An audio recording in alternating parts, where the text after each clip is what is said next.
Good morning guys! So, andito tayo sa kitchen, mag-iimis. Kasi, meron akong, inom muna tayo ng vitamins. Yung vitamin D ko. Maski maganda ang araw, mabuti na yung mag-vitamin D.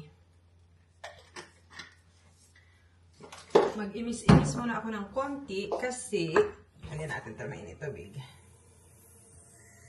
Mag-lunch ako kasama yung Spanish friend.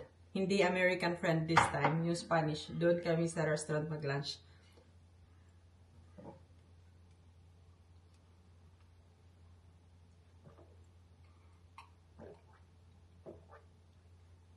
At yung asawa ko nasa hospital. Hindi naka-confine ha. Meron lang siyang appointment. Merong fitting ng kanyang parang yata, buckle. Yung brace para sa kanyang pagtulog. Tapos, tingnan nyo naman yung panahon. Yan. Kung kagahapon, gray na gray, ulan bagyo, ngayon naman blue. Diba? Ano talaga? After the storm, magandang panahon. So ngayon, ang gagawin ko, ano ba yung lulutuin? Okay. Wait na nga to. Kasi kailangan siyang tapos ilagay sa dishwasher. Kailangan mo na to mag-soften yung mga oatmeal. So, konting imis. Kuhanin ko pala yung sunglasses ko sa taas. Kasi, dito ba sa bedroom? Ilagay.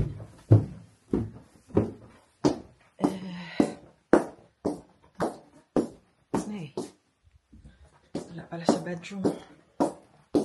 Oh, yeah. Kasi akala ko na ko doon. So,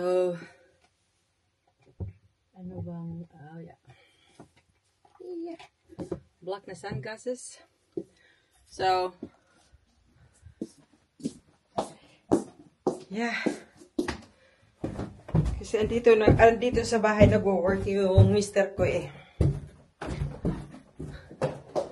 Tapos, konting imis lang naman. Hindi naman ganun kasama. Imis lang tayo.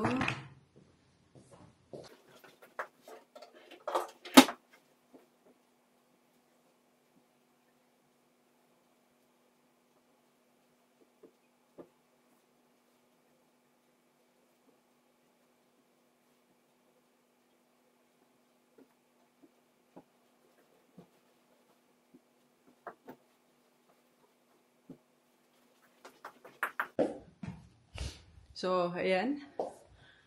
Para medyo organized ang ating bahay. Para pagdating ni Mister, kasi hindi siya lang magla-lunch mag-isa eh. Iba yung kasama ko mag-lunch today.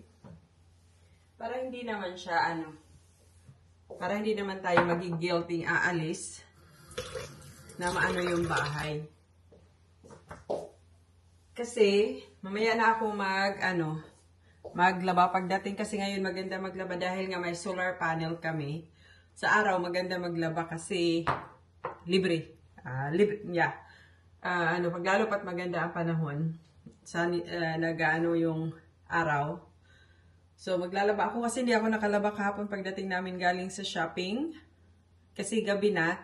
At tinamad na ang tao. Na lang. Tawag doon? Nanood na lang ako ng aking Designated Survivor. Ang bango talaga ng tawag doon, yung perfume. Matagal ko na yung nabili na perfume, yung Hermes de Jour. Hindi ko alam kung okay ba yung pagka-pronounce ko. Pero ang tagal lang nun, hindi ko siya na-appreciate nung una. Pero ngayon, kasi mahilig ako sa mga fruity at saka floral eh.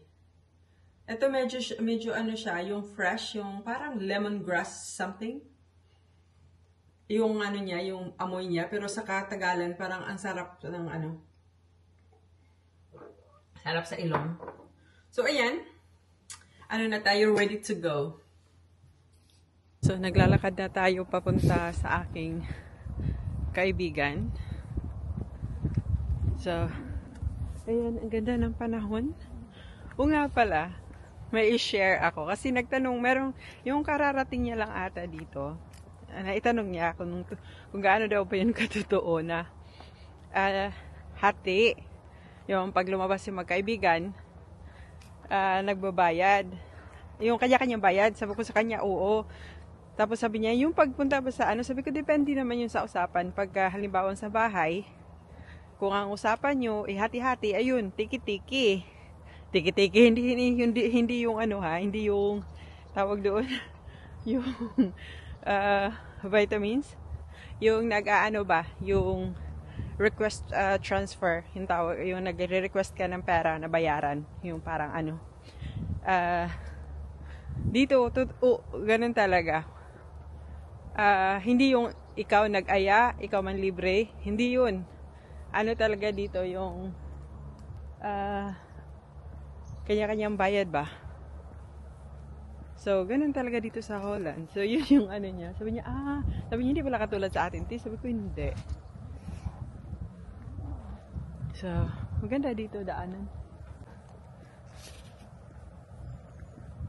Kasi na-shock daw siya nung naghatian na sila sa ano, sa yung pagdating ng bill ba na ayun, naganuhan ako anong ininom, anong kinain. Sabi ko, ganun talaga dito. Ganun, na-experience ko di. Nung una naman kasi aware na ako nung una Kasi au pair ako dito. Tapos, ganun talaga yung ano sa kanila. Kasi wala sa kanila yung libre-libre. Kasi lahat dito, pinaghihirapan. Yeah. So, malapit na yata tayo sa ating patutunguhan. Ewan ko lang kung papayag yun may i-vlog. Nakarating na tayo ng bahay. Para ako para bang yung bowl, yung yung kabaw na nakagalon talaga kasi grabe ka, busy sa Rotterdam. Pag Black Friday talaga, last year, sabi nga ng asawa ko, kasi hindi niya alam, sinabi ko lang na may kikitain ako sa city. Tapos sabi niya, hindi ka pa rin natuto. Kasi last time, yung super, kasi nga, nung time naman na yun, naghahanap ako ng mga regalo para sa aking in-laws. Nakakatipid din ba ng konti? So ngayon, hindi na ako naghahanap ng regalo para sa aking in-laws kasi nabili na namin. Yung ko na lang kasi nabili ko na yung mga mga regalo na ina-ask ng aking asawa na kailangan kasama siya kasi of course yung may mga specific na talaga ba. So ngayon, sorpresa na regalo. So dapat hindi ako ma-slide ba, kasi alam ko minsan nanonood siya ng vlog ko So, yun. Pero ngayon, kasi dito magdi-dinner ang aking parents-in-law. Hindi kasama yung kapatid. So, ako, magluluto. Ang lulutuin ko is yung typical Dutch na, yung soup, air to soup. Pea soup? Yeah. Yun yung gagawin ko. At gagawa din ako ng dessert. Yung walang refined sugar. So, umpisahan ko na kasi medyo kailangan na matagal na lutuan yun.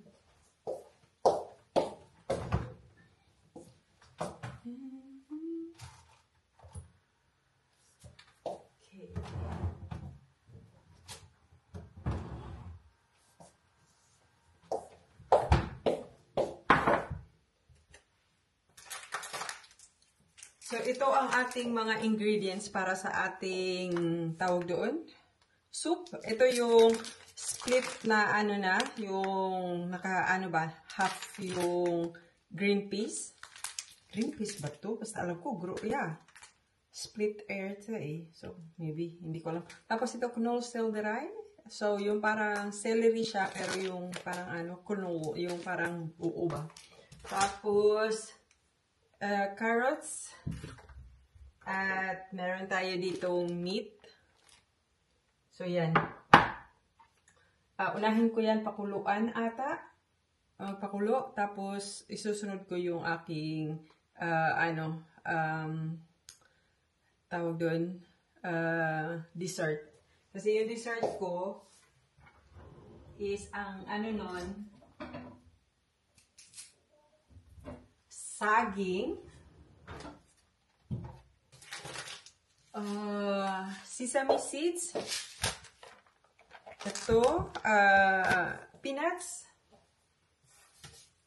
at chocolate, pure chocolate. Tapos lagyan ko na lang siya kasi may blueberries ako at saka raspberry. So yun yung itatapping ko. So yan lang yung ating mga gagawin. So yeah. Bilis-bilisan na natin.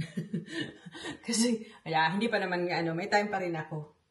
Pero ito kasing soup, alam ko matagal to eh. Matagal tong kasi kailangan siyang magmamash talaga yung mga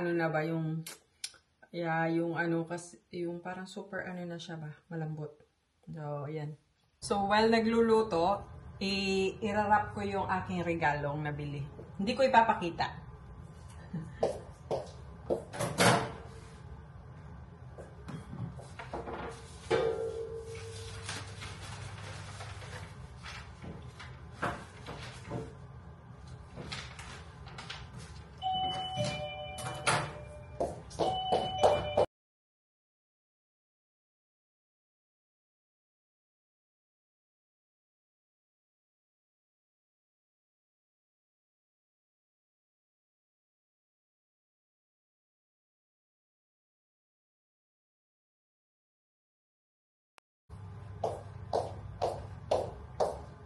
So, meron tayong package na dumating. At ano to? Two-way. Ang daming So, maya na yan. Pagpatuloy natin ang ating pag-wrap ng regalo. Sana magkasya itong na to.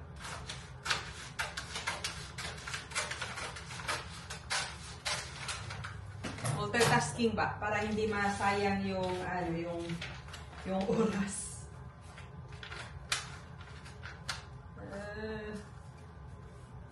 Yeah. Mali.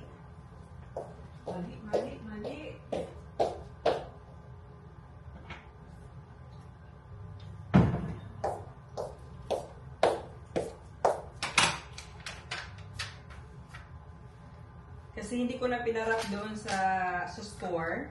Kasi alam ko, pag pinarap ko, alam agad ng asawa ko kung kung ano yung regalo. So, hindi ko na pinarap. Kasi doon may gift wrapping yun eh. Libre na gini-gift wrap pa. Tapos ang ganda pa ng pagkarap. Sabi ko hindi na. Kasi alam agad ng aking mister kung Tapos tumawa yung sales lady. Tapos cash ko din siyang binayaran. Kasi malalaman agad ng asawa ko kung saan ako bumili. Kaya wais-wais din. Para may surprise naman konti. Kasi medyo boring yung aming mga regalo. Alam kasi namin yung parang kami namimili, nandun kami nung binili.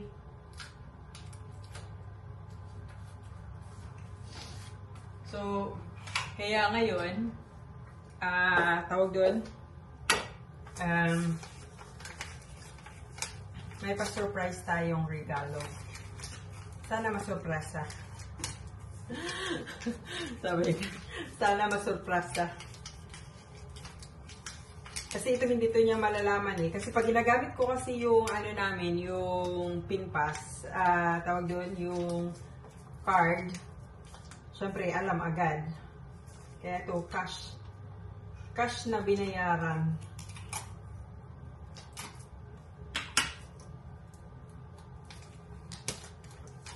So, ayan. Hindi man siya perfect na pagka-wrap, pero at least hindi niya malalaman kung ano yung laman.